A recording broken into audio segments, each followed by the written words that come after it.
Hello students, welcome back in the new session. Today we are going to learn about the chapter number 7 which is congruence of triangle. सबसे पहले समझते हैं कि congruence का क्या मतलब है। तो बच्चों जब भी कोई ऑब्जेक्ट एक दूसरे के आइडेंटिकल होंगे तो हम उसे congruence कहेंगे। जैसे कि हमारे हाथ जो हैं वो शेप एंड साइज में एक जैसे हैं बिल्कुल।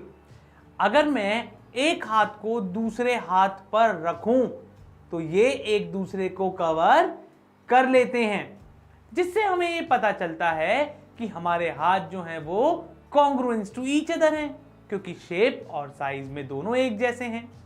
इसी तरह अगर बात करें शूज की तो वो भी कॉन्ग्रुएंस ही हैं, क्योंकि पेयर ऑफ शूज जो है वो साइज और शेप में एक जैसे ही होते हैं।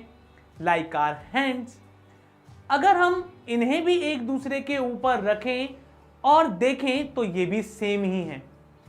इसी तरह two footballs and many more objects are identical and we call them to congruence. तो क्या मतलब है कॉन्ग्रुएंस का? जब भी कोई दो ऑब्जेक्ट एक दूसरे के आइडेंटिकल होंगे, यानी कि शेप एंड साइज में एक जैसे होंगे, तो हम उसे कहते हैं कॉन्ग्रुएंस। अब आते हैं चैप्टर पर। तो बच्चों अगर हम दो लाइन सेगमेंट की बात करें और सेम लेंथ की हों, से 7 सेंटीमीटर और 7 सेंटीमीटर, तो बोथ लाइन आर कॉन्ग्रुएंस। और ये कंपलसरी नहीं है कि लाइन पैरेलल ही हो, वो किसी भी डायरेक्शन में हो सकती हैं, बस साइज जो है वो सेम होना चाहिए। अब समझते हैं कि कॉन्ग्रुएंस ऑफ ट्रायंगल क्या है। When two triangles are congruent, they will have exactly the same three sides and exactly the same three angles.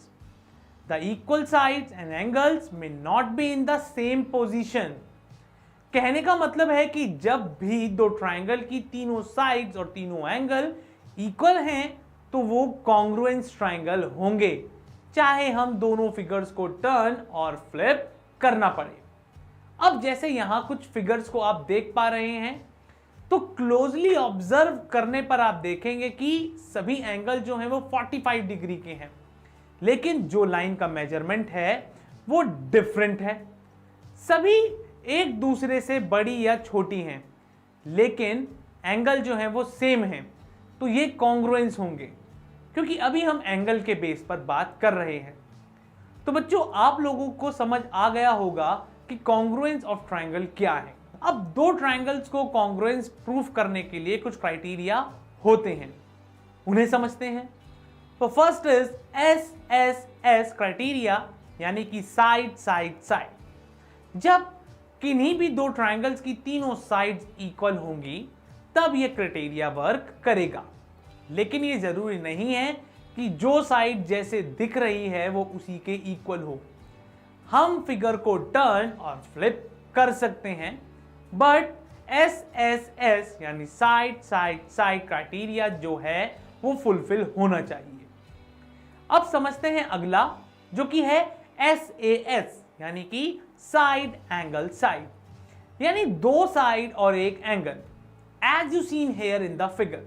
लेकिन अभी आप लोग सोच रहे होंगे कि SAS को हम SSA या ASA भी लिख सकते हैं, लेकिन नहीं, ऐसा नहीं होगा, क्योंकि SAS में एंगल जो है वो दोनों कॉन्ग्रुएंट साइड के बीच में होना चाहिए, इंक्लूडेड होना चाहिए। जैसे एक साइड ये है इक्वल और एक ये, तो एंगल जो है वो दोनों साइड्स के बीच में होना चाहिए, ना कि यहां या फिर यहां, क्योंकि इन दोनों जगह पर ये इंक्लूडेड नहीं होगा, चाहे ये एंगल्स दोनों ट्रायंगल में इक्वल ही क्यों ना हो। चलते हैं नेक्स्ट पर, ASA। ASA stands for angle side angle, means जब दो एंगल इक्वल हैं और एक साइड इक्वल है तो वो दोनों ट्रायंगल कॉन्ग्रुएंस होंगे अकॉर्डिंग टू ASA, यानी कि एंगल साइड एंगल।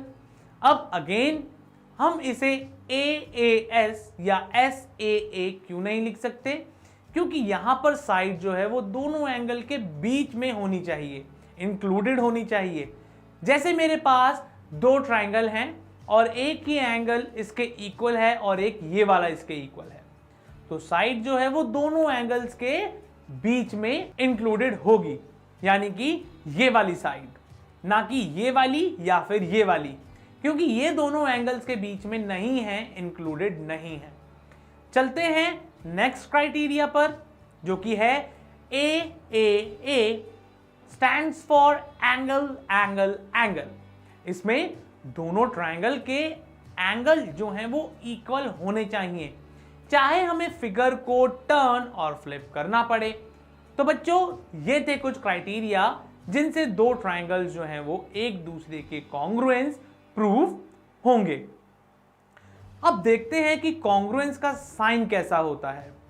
तो कॉन्ग्रुएंस का साइन जो है वो कुछ इसी तरह का होगा। सबसे पहले इक्वल का साइन लगाते हैं और फिर उसके ऊपर इन्वर्टेड एस का साइन आता है। ये है कॉन्ग्रुएंस का साइन।